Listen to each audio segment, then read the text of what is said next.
ভারত যতই শক্তিশালী হয়ে উঠুক না কেন, যত বিশাল পরিমাণ সেনাবাহিনী মুসলমানদের বিরুদ্ধে একত্রিত করুক না কেন, মহান আল্লাহ তাআলা ওই দিন অবশ্যই এনে ছাড়বেন যেদিন হিন্দুস্তানের শাসকদের গলায় লোহার জিঞ্জির পরিয়ে মুজাহিদিনগণ টানতে থাকবে, যেদিন দিল্লির শাহী প্রাসাদে কালেমার ঝান্ডা পথ পথ করে উঠতে থাকবে।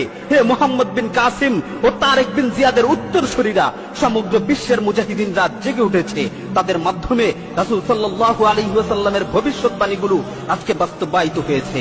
হে হিন্দুস্তানের অধিবাসীরা, রাসূল সাল্লাল্লাহু আলাইহি ওয়াসাল্লামের ভবিষ্যৎবাণীগুলো তোমাকেও হাতছানি দিয়ে ডাকছে। রাসূল সাল্লাল্লাহু আলাইহি ওয়াসাল্লামের ভবিষ্যৎবাণীগুলো তোমাকেও হাতছানি দিয়ে ডাকছে। সুতরাং আর বসে না থেকে গাজওয়াতুল হিন্দের জন্য প্রস্তুতি নাও, গাজওয়াতুল হিন্দের জন্য রণসাজে সজ্জিত হও। আল্লাহ তাআলা যেন আমাদের সকলকে গাজওয়াতুল হিন্দের মোবারক যুদ্ধে অংশগ্রহণ করার তৌফিক দান করেন। আমিন। ওয়া মা আলাইনা ইল্লাল বালাগ।